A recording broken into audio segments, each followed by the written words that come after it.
Okay, folks, so I want to take you back to the question that you answered at the beginning of the morning. We asked you, when you think of a speaker that you admire, to describe that person's qualities with an adjective or two, and then you stuck that Post-it in one of the buckets in these two columns. And we all noticed that the lion's share lived in the style bucket. And this is no surprise, because we've known from long-standing research from Albert Mehrabian, who you may have heard this data point somewhere, that 55% of our communication is solely nonverbal, just the body language. And 38%, we'll talk about this momentarily, is influenced by our voice and our vocal quality. So what's left? Only 7% of our communication is really driven by words. Does that surprise anyone? I want to invite everybody, if you're able, to stand. If you're seated, we're going to offer alternatives to implement these confident behaviors that we're going to experiment with right now. So if you're able to stand, I want you to do a self-check, a quick audit of how you're holding your body, your posture and your positioning, and just make some observations. If your shoulders are hunched, roll them back. If you are sunken in your chair, you can sit up a little bit taller. But I want you to feel your diaphragm elongate, and the benefit of that, and we'll talk about that in a minute, is that that stabilizes your voice. So soften your knees if you're standing so that they're not locked, and make sure that your toes are facing forward. You want to be as balanced as possible. Nice, everybody looks really good. Think about a formal event that you might have coming up for the holidays, or imagine that you have one. If you're getting fitted for a tux or a suit or a dress, you get fitted. The tailor has you stand or sit up so that your clothes fit your body this way. So this is how we look confident. Now, the good news is, even if we're feeling the butterflies and the nerves stirring, we don't want to broadcast that. We want to broadcast behaviors that are seen as confident from our audience. So while you're all standing, I'm going to have you try this. We're only going to do it for about 30 seconds to 45 seconds.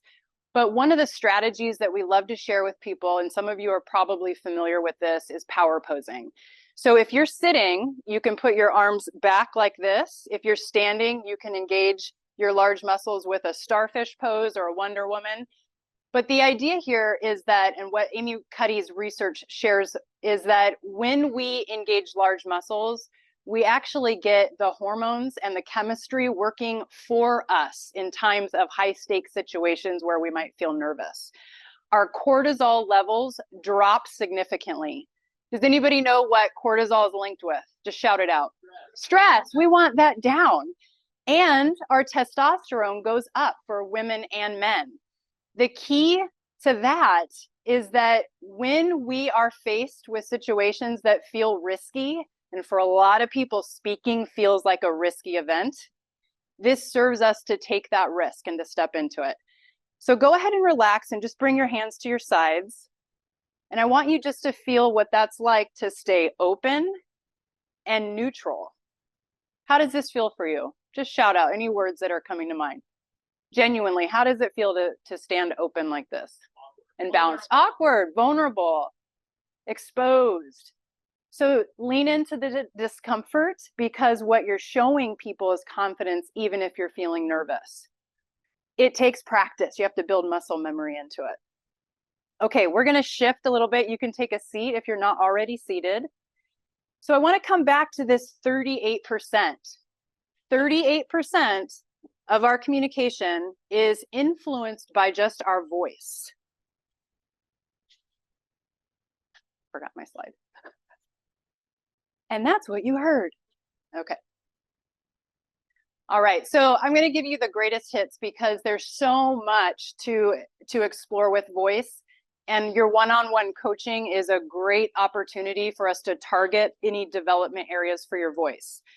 I remember one of our colleagues said something very profound, and I always remembered it. Ford's not here, But Ford said, we need to sound like an advocate for our content. And it always stuck with me because at some point, all of us have listened to a colleague who may be, a brilliant subject matter expert, or maybe a friend speak, and they sound bored with their own content. Who has had that experience? Just a show of hands. If they seem bored or they're flatlining, they're just kind of on autopilot, what emotion does that elicit in you as the listener? What happens to you?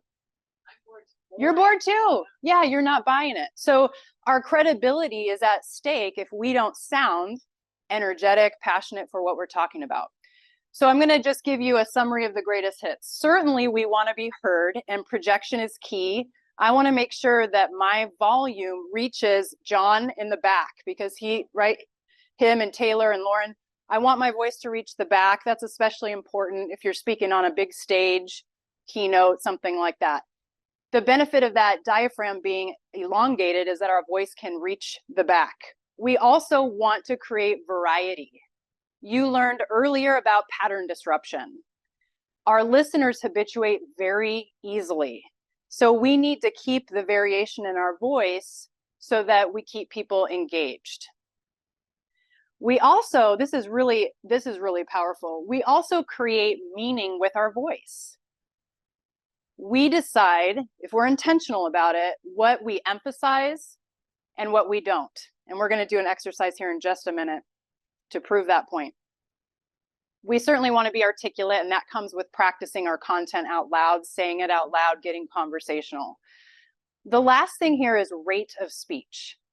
So when we're nervous, I mentioned the butterflies earlier, do you think we speak quicker or more slowly? What do you think is most common? Quicker.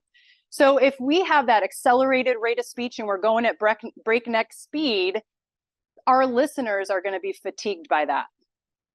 So we want to make sure that we're intentional about speeding something up. Perhaps we want to create enthusiasm or a little anxiety. We want people to be excited. We might speed up. We might slow down to create impact with a data point or something like that. Okay, so I want you to think right now about a movie that you have seen, a podcast that you love, a restaurant you recently enjoyed, a movie, something that you would unequivocally recommend to your best friend or your significant other. And just get that in your mind's eye. Because I'm gonna demonstrate this, but in a moment, you're gonna recommend something of your choice to the person sitting or standing closest to you, okay? Because what happens when we are sure of what we're saying is we sound confident. So I'm gonna model this for you, and I want you to notice, what does my voice do and what does it not do? Ready? I don't care about the structure. You can do whatever you want when you make the recommendation. So here's mine. I unequivocally recommend the morning show on Apple TV. And the reason is the characters and the plot line and the topics are socially significant. For example, just in the first 3 seasons, they've tackled gender inequity, suicide, Black Lives Matter, the Me Too movement. It's got everything. So I recommend the morning show on Apple TV. What did you notice about my voice? Either what it did or what it didn't do. You didn't have ums in there. No ums, no fillers. Thank you. Okay, volume was up a little bit. Anything else you noticed?